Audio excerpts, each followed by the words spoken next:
This is the second part of the 14th lesson in heat transfer. In the 14th lesson, we are discussing transient, one-dimensional conduction heat transfer. In the first part of the lesson, we looked at the example of annealing a steel slab in a steel processing facility.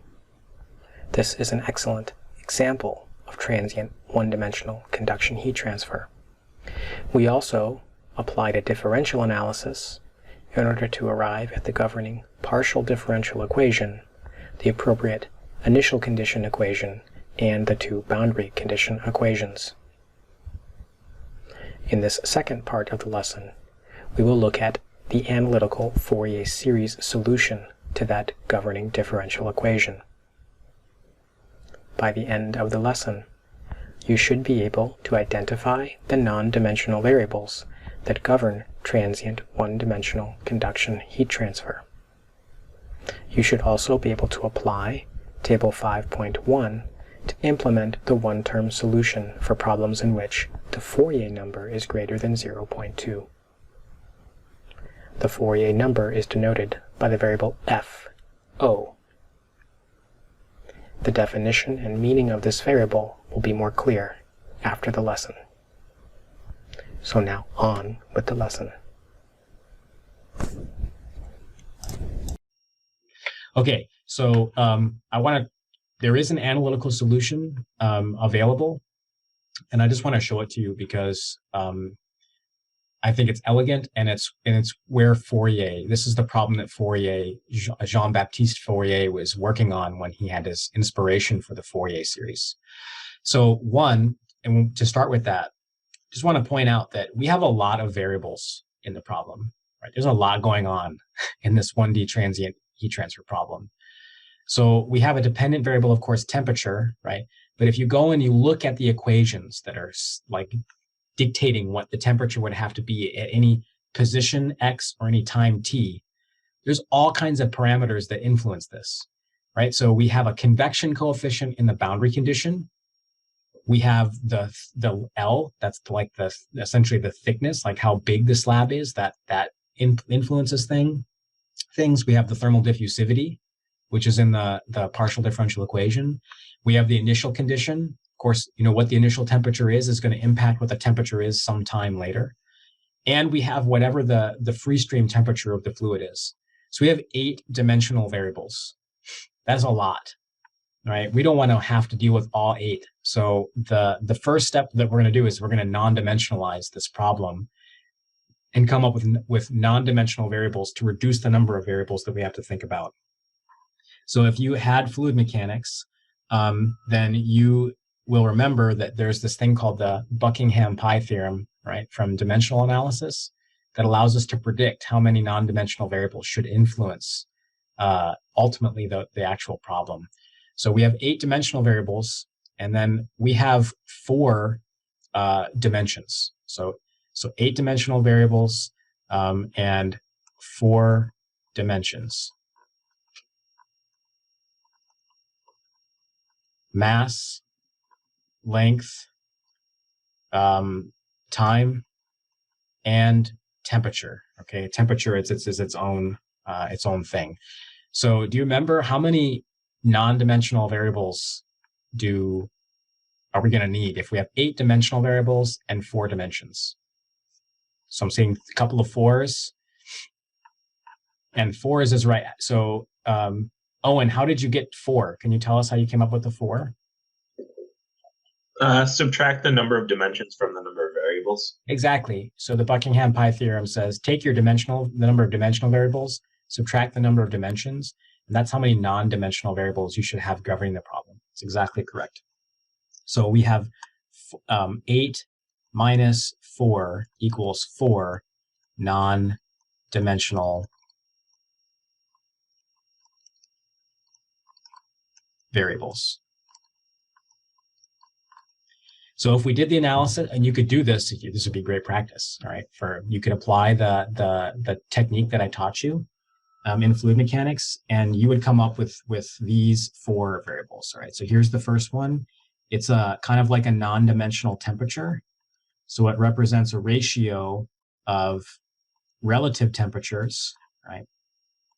And it's T relative to the free stream temperature of the fluid over the initial condition, which is the initial temperature minus the free stream temperature of the fluid. Okay, so that's a non-dimensional variable, right? It's a temperature over a temperature, and so it has no dimensions, the theta star. We would also have a non-dimensional position that would come out. So it's just the position x relative to the half thickness of the slab, L. Then we have a familiar dimensional number would pop out. The BO number would come out of our non-dimensional analysis. So it's HL over K. So this is kind of like the influence of the boundary condition. And remember, if the BO number has got to be bigger than 0.1, or we're not going to bother with this whole thing. Because if the BO number is less than 0.1, we just apply lumped capacitance analysis. And then we'd also see that the fourth dimensional variable is something called the Fourier number. And it's the thermal diffusivity times the time divided by length squared. Okay, so this was familiar BO, and this FO is the Fourier number. And you can kind of think of it almost like a non-dimensional time. The bigger the Fourier number is, the longer it's been, right? Because it's proportional to the time. And the smaller the Fourier number is, the closer to the beginning of the heat transfer process it is. Does that make sense?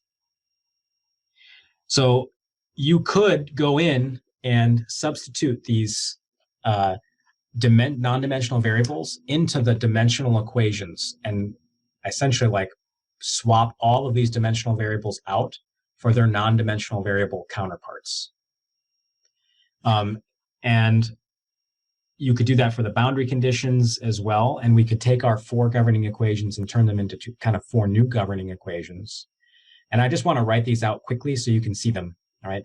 So if we sub these new variables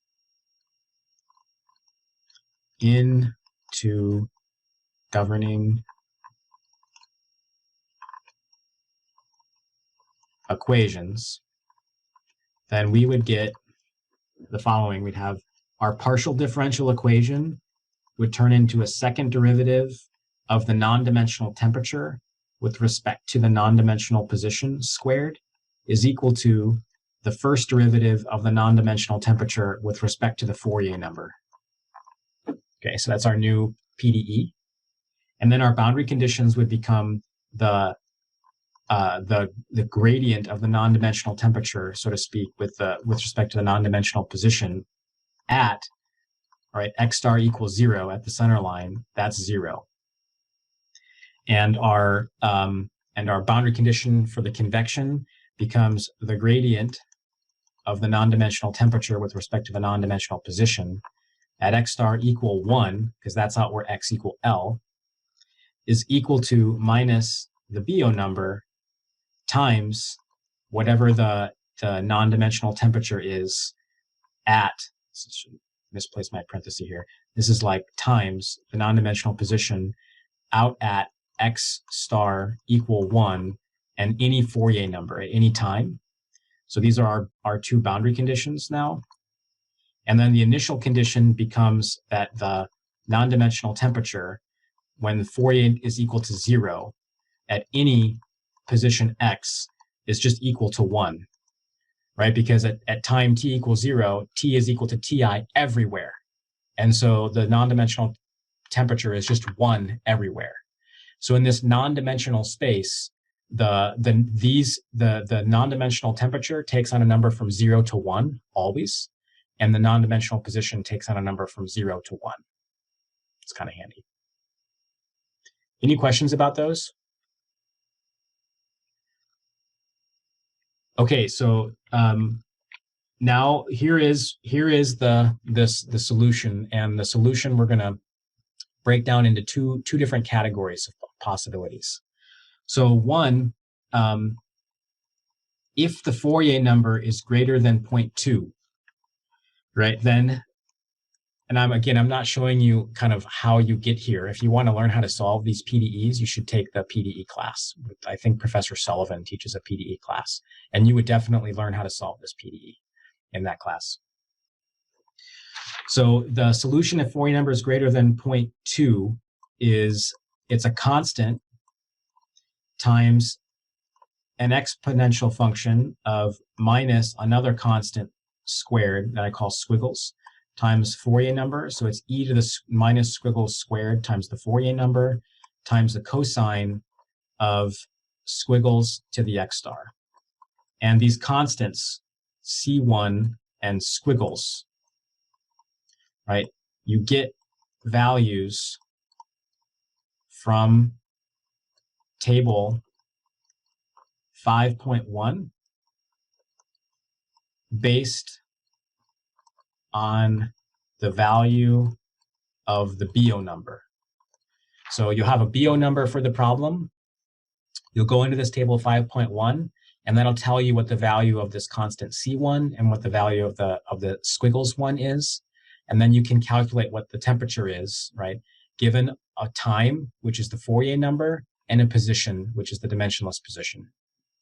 You can calculate a temperature at any dimensionless position and at any time t. Okay, now remembering this is Fourier, and he came up with this Fourier series in trying to solve this problem. Do you see that there's a cosine in here? Do you remember in the Fourier series from measurements? Fourier series is a collection of what? Yeah, it's cosine and sine functions. Exactly. And look, it's here. See, there's a cosine function in it. So actually what this Fourier greater than 0.2 solution is just the first term of the Fourier series solution.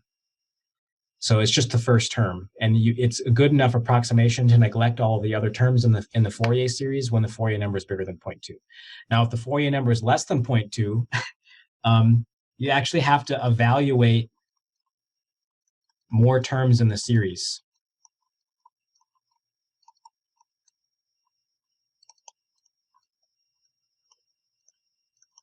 So his full solution is actually a series. So the full solution is theta star is a sum from n equal 1 to infinity. Okay, if that's making you Fourier series, ooh, I hate that stuff. It's because this is a Fourier series. Is c to the n, that's the Fourier coefficient, c to the n, times this exponential term, e to the minus squiggles to the n squared, times the Fourier number, cosine of squiggles to the n x star, all right? And the Fourier coefficients, Cn, are given by 4 times the sine of the squiggles to the n, so the nth squiggle term, which is like, you should be thinking of this like a frequency, right? So in the Fourier series for measurements, the thing that was in the cosine was a frequency. But see, what's interesting is in this problem, it's not time that is the series, it's space. So we're actually thinking about standing waves, right, in the slab. And this was Fourier's big revelation, is that he realized that he could represent this temperature as a collection of standing sine and cosine waves. And he added them all together, right? They weren't varying in time, they were varying in position x, right? That's 4 over 2 times, so these are kind of like wavelengths, is the way I think about them. 2 times the squiggles to the n plus sine of 2 times squiggles to the n. And then the way that you calculate the squiggles, the wavelength term, is it's actually it's called the transcendental equation. So it's squiggles to the n times the tangent of squiggles to the n is equal to the BO number, right? So this is a Fourier series in the spatial coordinate x star. So you add up all of these cosines and you get the temperature solution. And this was Fourier's big breakthrough when he figured this out, how to represent the solution this way. And it started from here, and then people realized, wow, this idea that we can represent any function as a collection of sines and cosines could have a lot more value than just in this problem. And it blew up, and it became the basis of signal processing and audio analysis and you name it, right? The way that we look at echocardiograms, like we use Fourier series all over. But it started here with this heat transfer problem. Okay, so in example 549, I'll show you how to use this. In that example, we're able to use the first term in this series. Okay, so the reason this is a 1 here in the C, and it just means that it's the first term. It's n equal 1. But when the Fourier number is bigger than 0.2, we get a very good approximation without the additional cosines.